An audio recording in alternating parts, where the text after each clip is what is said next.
Good day and welcome back to Elementary 72 Gaming. Now I'm sorry for the lack of quality in my videos. I am suffering with a little bit of hay fever, so really sorry about the consistency of my voice. It's going to be all over the place and I am sneezing like crazy, so if you get cutouts in this video, I'm really sorry for that. So here's the whole drift. I'm going into the next ship within the T9 battleships, and this by far is one of my favorites. Now this ship was taken down from T10 and brought to T9, while the Rook was taken from T9 and moved to T10. Now the Raven is one of the best missile battleships in the game. Right now it is the best missile battleship. It is only comparable to something like the Rattlesnake, and there is an entirely different class of vessel altogether, since they are faction battleships and they are endgame ships. So let's get into it with the breakdown. There are 2 drone slots, 7 high slots, so 7 weapons, 4 mid and 6 low. This makes it a phenomenal ship to have. It's gonna be one up on any of the assault battleships. This is an assault class. It's one up on the battle cruisers. This is an assault class battleship. So there we go. We can see just from the stats. Now obviously if it had 8 weapon slots it would be even more powerful, but if I'm correct it's only reserved for 2 or 3 battleships total. So let's get into the stats. Large missile operation bonus, plus 5% large damage, large missile or torpedo damage. So 5% per level, that's going to give you 25% extra damage. It may be 1/4 extra damage, but that's quite a bit. Minus 5% activation time, that means a 25% reduction on activation time. With the 10 second reload, that means you're going to have a 7.5 second reload to fire. It's going to be just like the Cyclone. May not have massive damage, but it fires really fast in comparison to other ships. Across longer duration battles, it will perform way better than its counterparts in a similar class. It also reduces the time that it takes to fire, so the DPS goes up crazy. Plus 5% large missile velocity. Once more, faster traveling time, faster hits, that means there's less evasion to your enemies, with a 25% increase to speed. That makes those missiles past the 2000 kilometer mark, making them useful against cruisers as well as battle cruisers. So they are now in another class altogether. They can actually be used against some cruisers and they will have that firepower. Okay, command is plus 5% flight velocity. Overall defense is 61,583. Now I'm not 100% sure. I believe this is Caldari Navy. So let's have a look at the defense. Yes, I am right, it's a shield tank. So yes, Caldari Navy ship. Okay, moving on. 112 meters per second, telling you that this is a very slow ship. A 25% boost to its speed will put it up to 135 meters per second. That's with maximum research in the correct skill. That's command bonus per level. Warp speed of 2 AU, that's standard. A power grid of 8,808 megawatts. Since this is a missile boat, it's not so heavy on power grid usage. Its capacitor is going to be very important for using your large modules. So 8,462 gigajoules. A very large cargo hold of 1,330 cubic meters.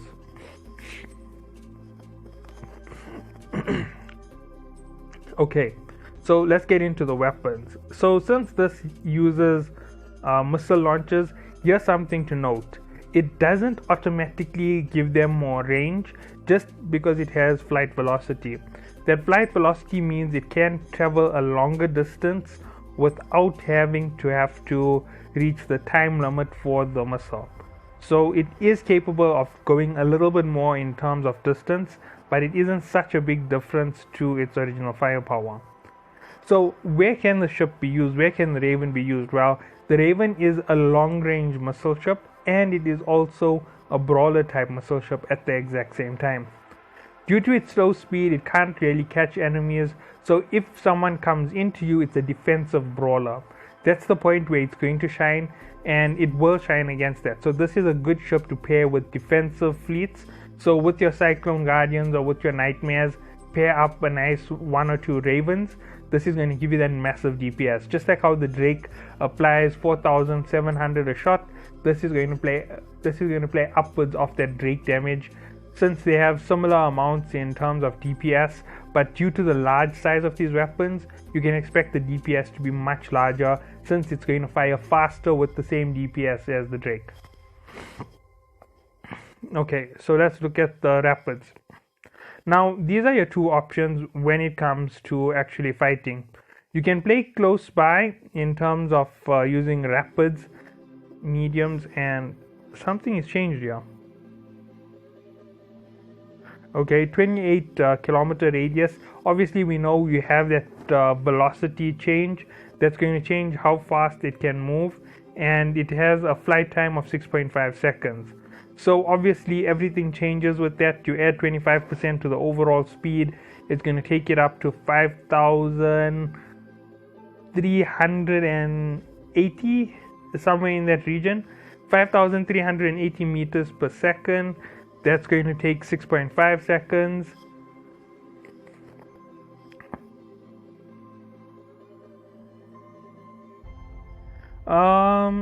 It should be able to do upwards of 60 kilometers with that boost from the ship. So yes, on the ship, when your factor of speed is added in, it's going to change that distance by quite a bit. At current, that 28 kilometer range isn't its maximum, even with the current velocity of these weapons. The velocity by flight time, doesn't equal to that figure. 6 times 4 is 24. Oh wait, no, it does. 6 times 5 is 30. So wait, no, it won't be 60 plus. It will be somewhere near 35 kilometers just with the standard input from the ship. With your research added to that, it's going to go up by quite a bit. I think it's going to be another 12% added or 20% added. So quite a big distance being added to the ship. So be careful about that. Make sure you check up exactly how far it goes once you have put it onto the ship.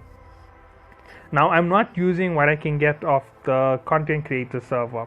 That's because there's maximum skills, and that's going to give me a massive figure of 120 kilometers. So I don't want to go with 120 kilometers being the default for this missile, because that isn't the default. Sorry for that. Okay, the C-type large missile. As you can see, it has a 4,700 meter per second flight velocity. Obviously, buff it up the same way we did with the previous one. This one will reach almost 6,000. It has a flight time of 14 seconds, right? It has a reactivation time of 16.5. Remember, there's a 25% reduction. This makes a massive reduction to its firing time, and with that time being closed down, it's the one hit hitting with its massive force over that long period becomes a shorter period. It becomes more deadly. Sorry for that. So when you work out everything with that super high speed of 6,000 meters per second, this ship with large missiles has the ability to hit frigates. It goes all the way down to frigates. It has that capability all of a sudden. Now, the reason for that is quite simple. In the previous class, in the large missiles, it can hit frigates, but it's going to fall off with a massive amount of fall off. With this massive improvement to their speed, they're going to be able to catch something like a frigate. With almost 6,000 meters per second, the frigates aren't moving fast enough to evade them. They have a massive explosion radius, so the smaller that explosion radius shrinks, the better it is. And as you can see, it's a 69 meter per second explosion. So the frigates are going to have a much bigger reduction to that explosion, and when it's more concentrated, they're going to take a lot heavier hit from that explosion. Okay, so there we go with everything for the basics. Obviously, we know that we're going to be upwards of 65 kilometers. So just for a quick workout, that was 6,000 times 14 times 10 will give you 60, times 4 will give you 24. That's 84 kilometers on the default with just the ship's bonuses. With your bonuses from your research, you're looking upwards of 140 kilometers.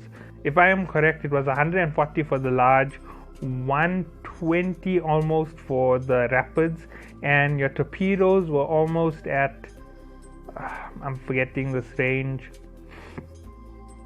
Torpedoes were giving me about 39 kilometers, and that was just on the regular ship with maximum research.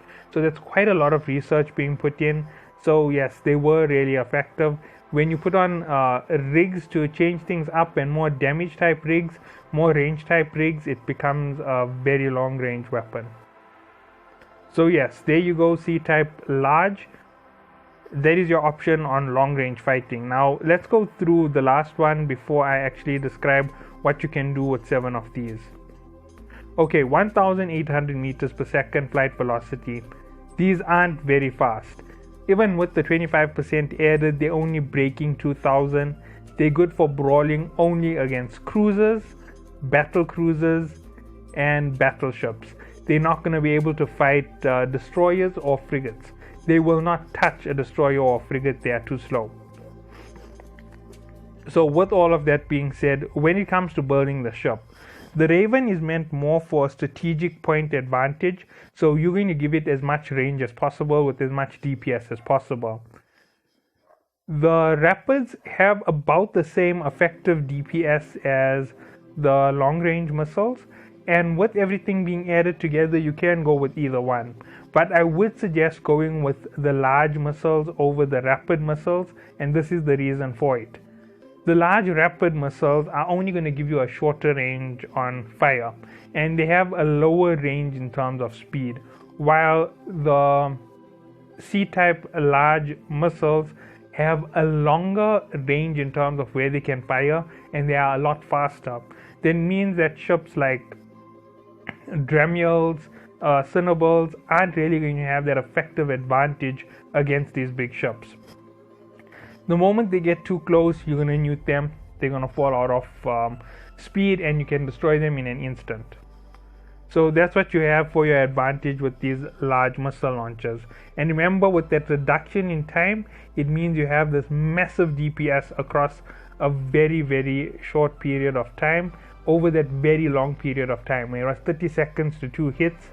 The reduction by 25% is going to shoot your DPS up to about 70 to 75%, 70 to 75 DPS per second.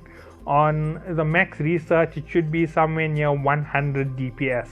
So that is what the large C-type looks like with max research.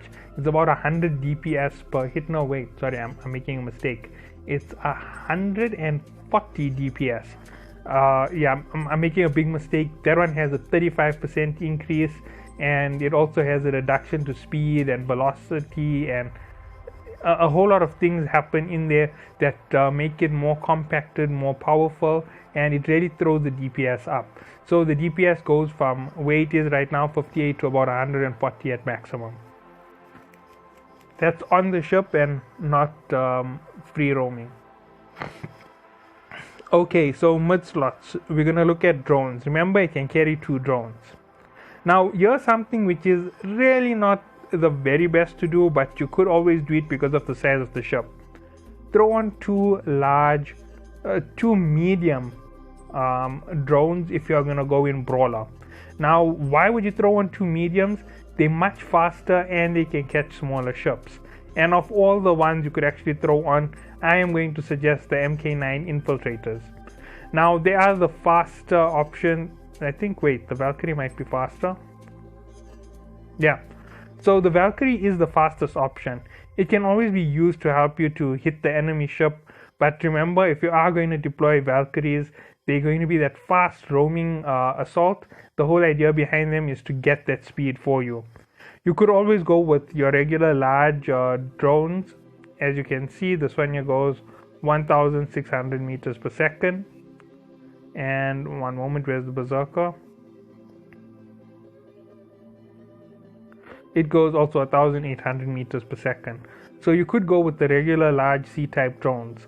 Now, if you are going to go with sentry drones, which are the stationary drones that basically add sniping capability to you, you have to think carefully depending on how you're fighting, who you're fighting, and where you're fighting. And when I say where, I mean if you're playing strategic defense, if you're playing defense on your station's dock, you're going to have to choose a longer range firepower. You're not going to go with the short range. You're most probably going to use your station in conjunction with your fleet. Okay, in terms of your 4 mid slots, now considering that this ship is best with a very long range, and as I said, you could take it in with the brawler fit. Remember, you can use large even for brawler. Large is still going to have that optimal DPS. It's just going to take very long for you to fire each time with a 14-second flight time. So the longer the flight time, the longer the distance. Remember, all of that makes a difference for getting range, but when it comes to them coming close, it is going to impact how fast you can damage someone. Okay, so for the long range assault, you're going to go into electronic warfare. You're going to take double tracking, double target painter, only for long range. Double tracking, double target painter, nothing else. And if you are going for the short range, things change drastically. You're going to go 1 web of fire, 1 target painter, no disruptor weapons, and you're going to go straight to Nosferatu. Now, the reason for this is the Nosferatu or the Nosferatus gives you a massive advantage over these small ships. If they get too close to you, which with these large modules is almost 30 kilometers, the moment they hit that zone and you hit them with, say for example, the large energy drain, look at how much it transfers per second. That's 230 gigajoules. 230 gigajoules on a cruiser is almost 10% of their capacitor gone instantly, and they still going to close that distance down to 20. So you're going to get to hit them 2 times, and most of the time they are functioning at under 60%. So 2 hits is 10%, 10%. That's 40% of their grid. By the time they turn around, they've lost an additional 20%. They're down to 20% cap. And if they are running repairs and anything of that sort, they're flying through their cap. If you chase them a little bit as they're trying to leave, the next hit on them reduces them in speed to their regular speed. They won't have that ability to run anymore. You use your micro warp drive to catch them, and you instantly web them and destroy them. So that's how you would use it if you're using it on the close range. Remember, missiles don't have a fall off value, so they're only effective within their target zone. So they're 100% effective in target zone. With this particular matchup, it helps you big time. If you want to be a little bit more aggressive on their power grid, you could always go large neutralizer. Sorry about that. As you can see, it's 528 gigajoule cost activation, and neutralization amount is 692 gigajoules. Double activation of this isn't going to cripple you. Quadruple activation isn't going to cripple you, but a double activation is almost 1,400 cap gone. That is more than the 20% or 40% that you are knocking out in the time they reach you. This one is going to knock them out instantly. Plus, you can improve the range with these weapons by improving the right research. 1 second, let me just show you. There you go. Advanced electronic warfare and expert electronic warfare will give you maximum range and a little bit more efficiency. Deploying this on your ship will render any small or any tactical advantage of an enemy almost useless. You can use these up to 4 hits before it does start to impact your own grid. Remember, you can always sustain your own grid by putting on something like a cap battery or improving its size with semiconductor controls in rigs. I will get into that later, and I will explain exactly what you can do. But close range, it's either Nosferatu or Neutralizer. If you want to have faster knockouts of the enemy, you can go with Neutralizer. If you're willing to take it a little bit longer, over a minute, you can actually use the Nosferatu, catch the enemy and destroy them. This is also a very useful method for you to take out things like logistics and guardians.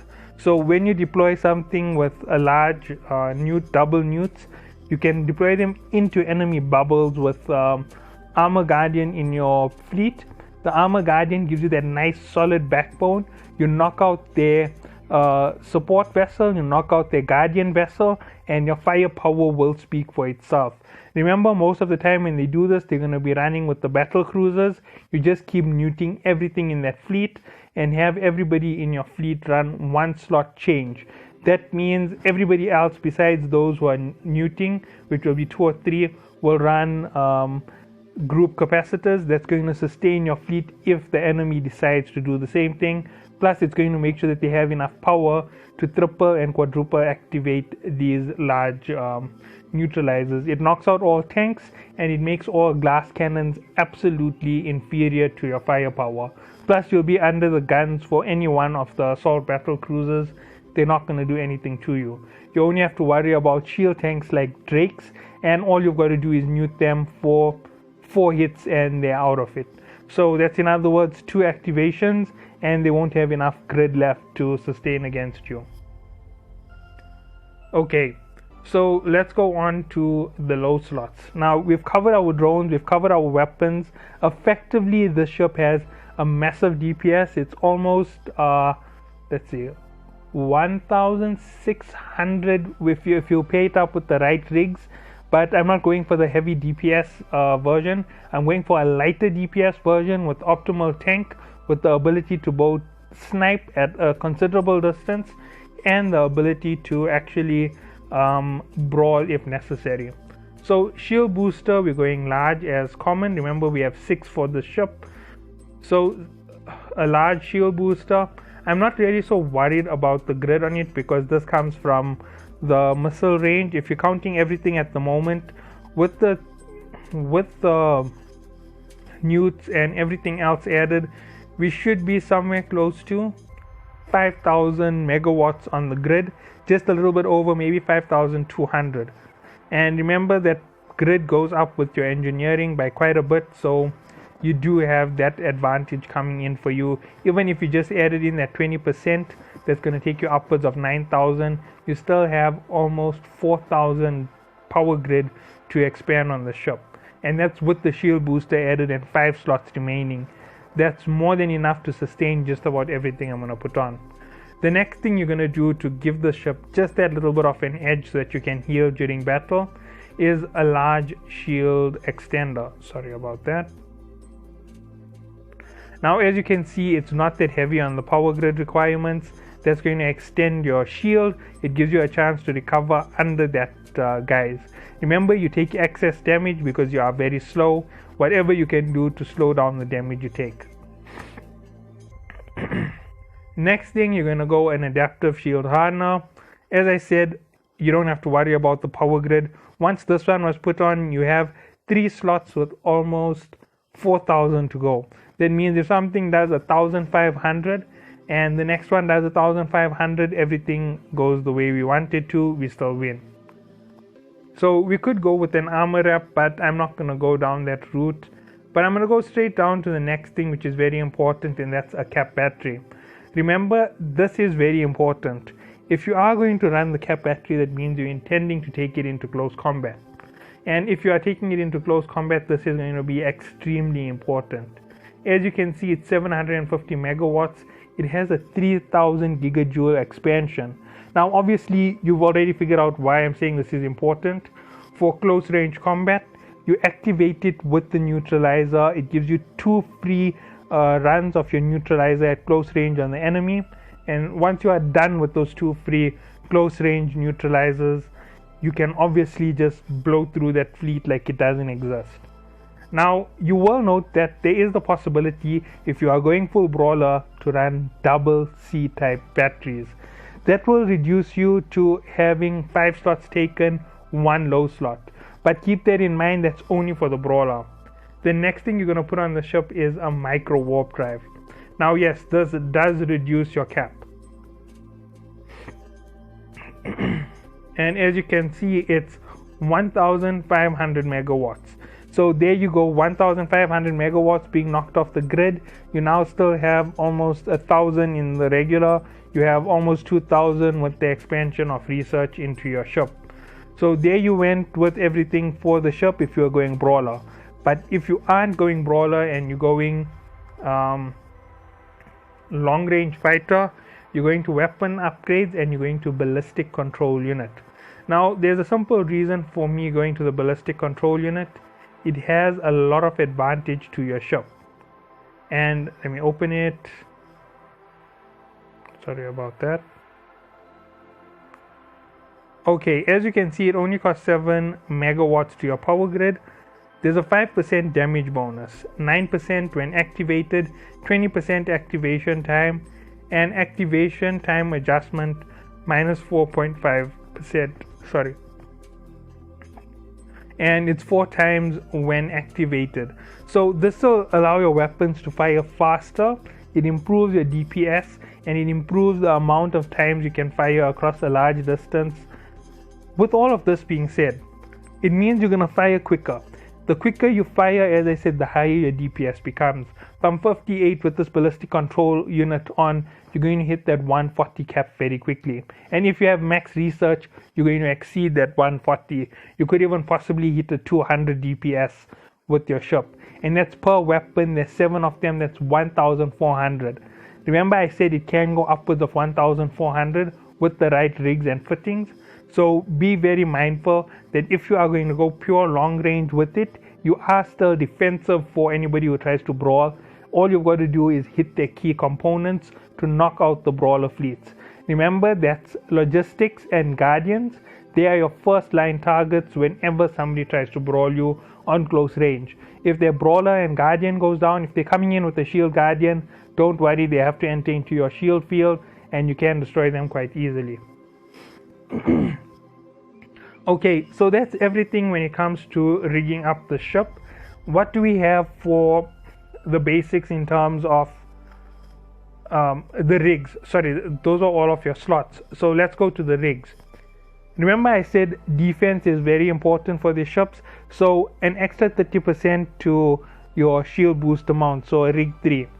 A rig 3 in the form of your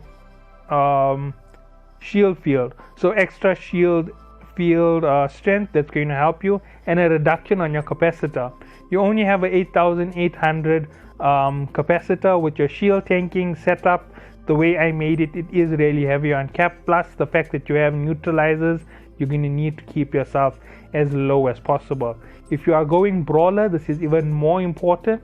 If you aren't going brawler, you can reduce the cap loss and improve your damage. Remember, you want more damage, you don't really want more range. If you go too far with the ship, it becomes a long range fight, and long range fights can take forever.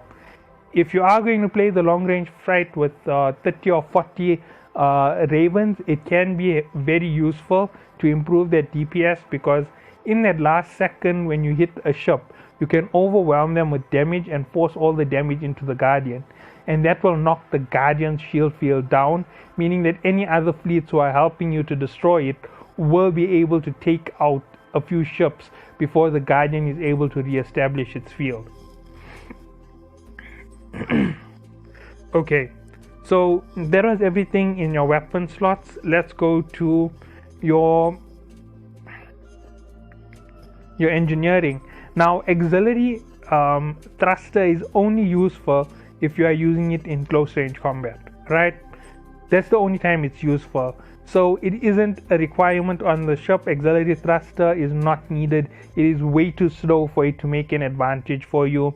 Even with the 20% increase in speed, it's only giving you another 20 to your baseline. You're still under the 200 kilometer mark. You're taking almost 80% damage without target painters. The moment they target paint you, you're taking 100% damage. There's no evading.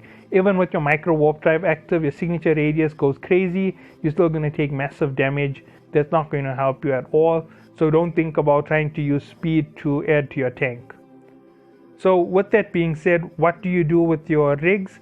Only if you're brawling, you're going to use auxiliary thruster. It helps you keep that range so you can nuke them. If you aren't using the auxiliary thruster, it's going to be semiconductor control, semiconductor control, and capacitor control unit. Now you want that so you can bring down that recharge time, and you have that extra cap on your ship so that you can use any rigs that you want.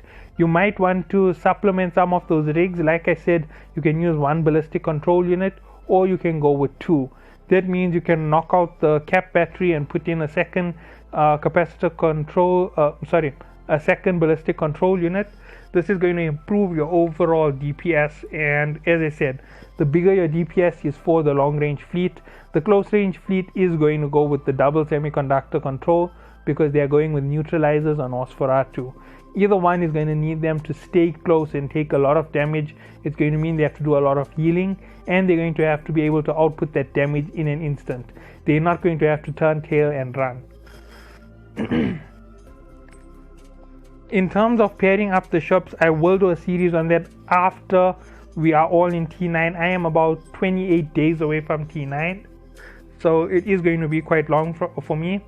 This video was made on the day. Now obviously, as I said, I'm having problems with keeping my voice constant, and that is due to heavy hay fever. So I hope that you all did enjoy. Catch you all in the next one.